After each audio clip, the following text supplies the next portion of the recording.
Hello and welcome to SwiftDedupe from the Software Bureau. What I'll be doing during this video is taking you through all the various options to enable you to set up a dedupe and run that process and then obviously look at the results.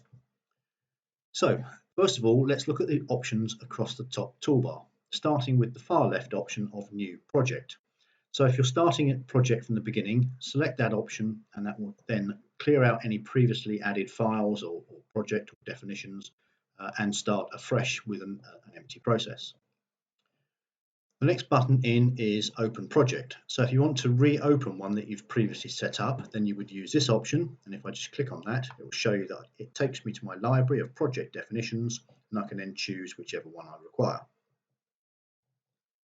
The third button is Regenerate Reports. So again, you can go to a previously provided or previously run process and regenerate the reports for that particular process. Check for resource updates. What this will do, if there are any changes to the resources required, such as any sort of bursting rules or matching logic tables that we've changed, then this will provide information and allow you to download those changes to keep your SwiftDedupe process up to date. Finally, check for application updates. As the SwiftDedupe application is changed and enhanced over time, every time there's a new release, you can check for that by clicking on this button here. And the green tick says that you already have the latest version, so you can always see that if that tick is there, you don't need to check if there are any further updates to the application. Moving across to the right-hand side, we have the default options button. So again, if I select that, it gives you a list of various options which you can change. So in terms of the setup stage, when you first install SwiftDedupe, you might want to go in here and look at things like your output options. So what sort of file would you like to output? And ours is a delimiter with a pipe, as you can see here, and any folders you might want to direct your output into.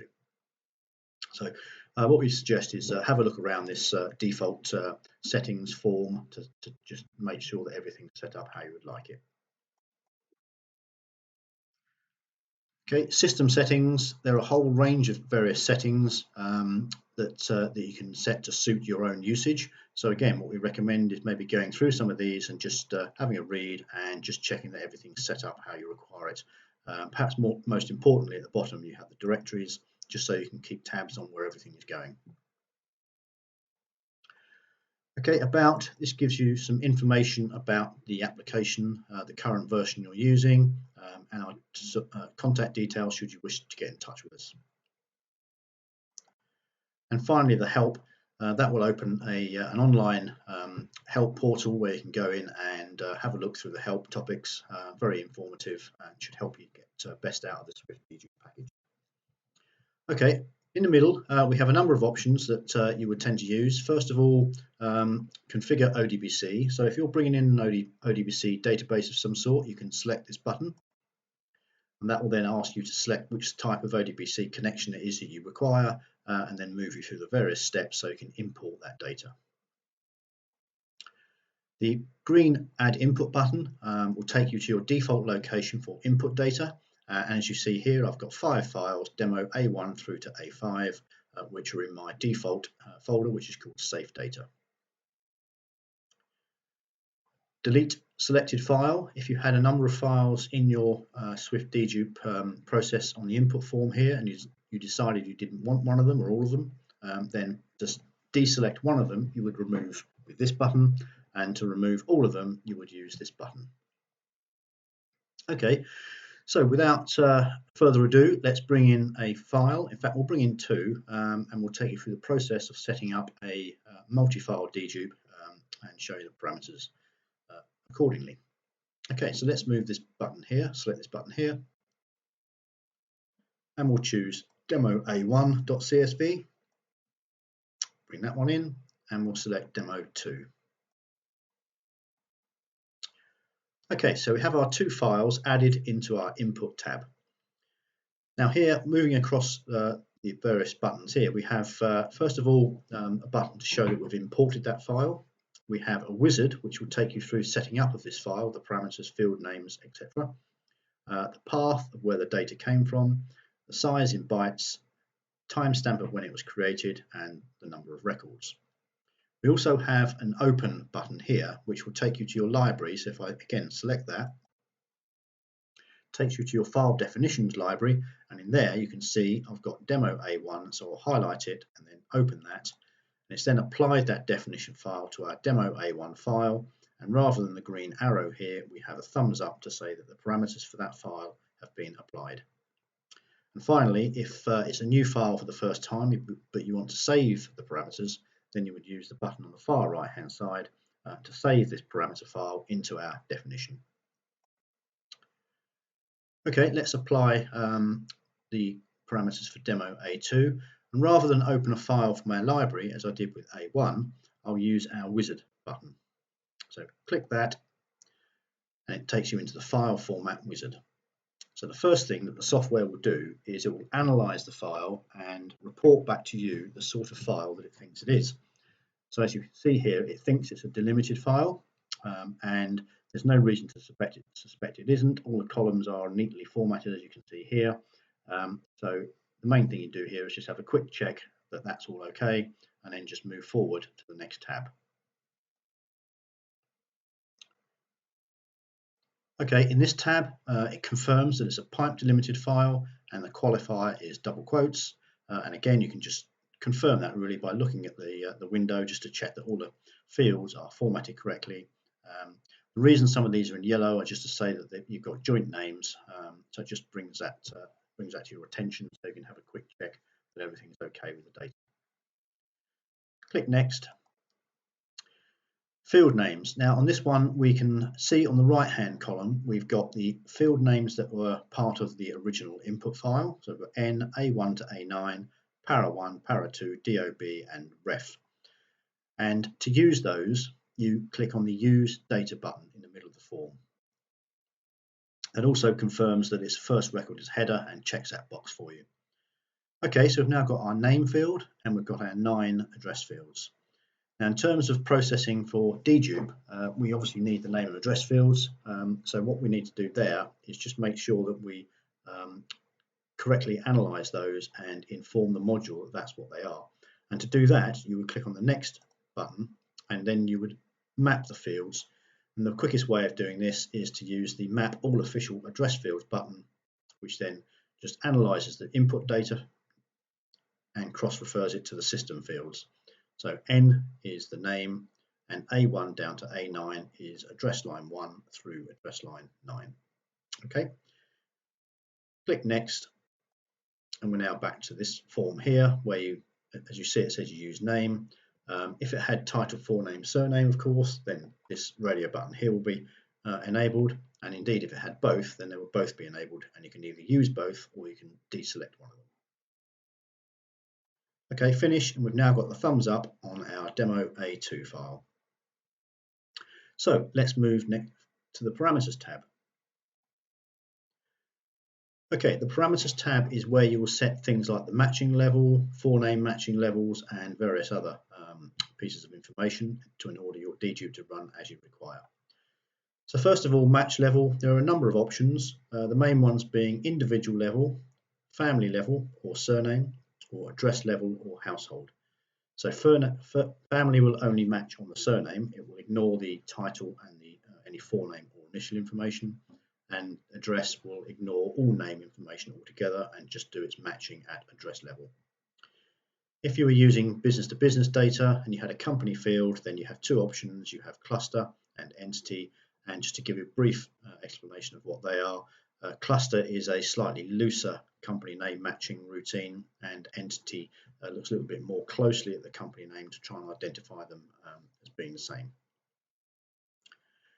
Output options, as you can see from the hover hint, we have different ways of outputting the data. You can output it in selects and duplicates, uniques and selects and duplicates, and various other output options which are all available within the help file. Extra criteria. We've got two files in our dedupe, so you've got a number of options which are relevant. First of all, none is the default, but you could select just inters, and just inters mean it will only look for duplicates across the two files, so it won't look for duplicates within each of our two files in our dedupe. and just intras will only look for duplicates within each file. So again, it won't look at duplicate records across the files. So if same person is in file A1 and A2, it will not match them if you have just intras selected. And suppress only, you can import and include a suppression or stop list into your dedupe, and if you had one of those in the process, then you would use that option, and then it wouldn't look for duplicates within your mailing files, it would only look for duplicates within the suppress file. Full name matching. Full name matching options range from ultra strict, which is effectively an exact match, so John S. Smith would not match with John Smith, it's very tight, to strict, to moderate, and to loose. So as an example, a loose match might be S. Smith matching with Mr. Stephen Smith.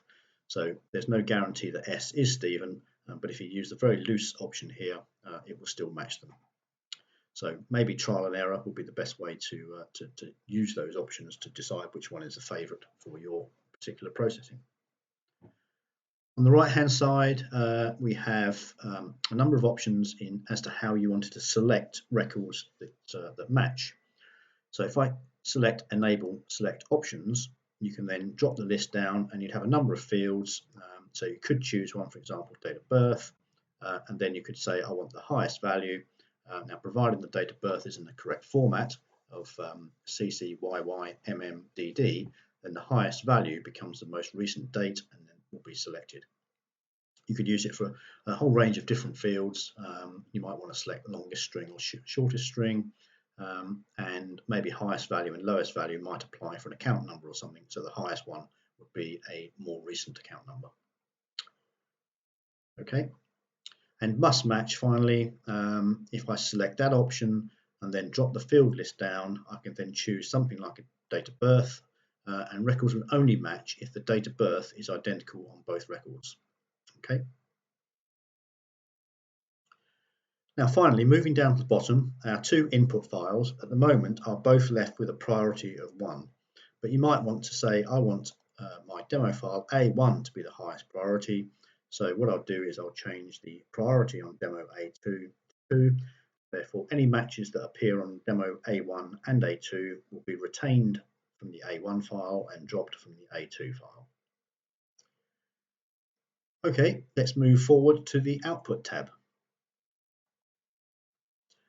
Okay, so in this tab, we've got a number of preset options, and this is from a previous run. So I've got NatFirstOut as being my output file. I've got client being NatFirstBank. My project is dedupe, and my project ID is 1236. Down the bottom, I also have all of the fields that I've selected for output. However, you might want to start again. So if I move all of these off of our output selected fields area, back into their available fields location, I can then start to select the ones that I want. And there are a number of ways of doing this. You can either highlight a range of fields. So let's highlight T down to S and then move those across. Or you could use this button to move all fields across, and then maybe appropriate to maybe deselect one that you don't want by moving it back. It's really a case of whatever suits you in terms of selecting fields for output. On the System Radio button, it shows you that there are 3 system fields. Group ID, which is a unique identifier that is relevant to a particular duplicate group of 2 or more. Hits, so the number of hits that a record matched against, and the category type, is it a dedupe or a suppression? Okay, so let's just add hits. So again, I double click that rather than use the right arrow button over here to add it to my list of fields, and there it is at the bottom. So we've done that, so let's move forward to the Generate tab. Okay, all you need to do here is click on the Generate Output button and your dedupe processing will start. Down the bottom, it will give you an idea of the progress of the processing as it runs. And on the right-hand window, these are all the parameters that you set. So as it runs, you can just have a quick check to make sure you're happy with everything you've set up. Okay, so that finished. Doesn't take long. We didn't have many records anyway, but that doesn't take very long. And we can now start to review how the processing went. So the first thing you might want to do is look at some of the matches by clicking on the View Matches button. Okay, drag that over here. Okay, so the first on the left-hand side is our selected record. So Carlton Charlesworth is a male, has an unknown title, and he's matched, as you can see on the right-hand side, Carlton Charlesworth with unknown title but a male gender. And the address here, 91A Clewer Hill Road, Windsor, SL4 4DE, as per the right-hand side. So just to recap, this is our selected record, so the one that we're going to retain, and the record that's going to be dropped is on the right-hand side. And we can now click through some of the other groups just to check that you're happy with the matching. Okay, so same address here. Okay, and then you can just whiz through, just making sure that you're happy with the processing and that the matches are good and valid. Okay, so we'll close that. We'll now look at the dedupe report, which I will drag from my other screen. So we have our project details, so client, NatFirst Bank, project was dedupe, and the job number was 1236. And the parameters were moderate and individual. A few details about who prepared the report. And there we have our summary. Demo A1 had 27 intradupes, so duplicates within the file, and Demo A2 had 2 interdupes, which means they were dropped by matching against Demo A1, and 33 intradupes, so 33 duplicates within Demo A2. And then we have a few match examples, which again you can review on the report just to make sure you're happy with the processing that took place. Okay, we can also go to the output folder, which again has opened on my other screen, and here you can see that we've got a log file, another version of the dedupe report, and our drops list, our selected list, and our uniques. So in terms of a mailing file, obviously the selected and the unique file are the two that would then move forward to the next stage of your mailing preparation. If it's a CRM or a single customer review type operation you're working on, then you might want to do something with the drops and the selects, maybe to merge those records together using the ID that we looked at on the output. Okay, and that's it. That's an overview of SwiftDedupe. If you have any questions or comments, then the contact information will be shown at the end of the video. Thank you very much for watching.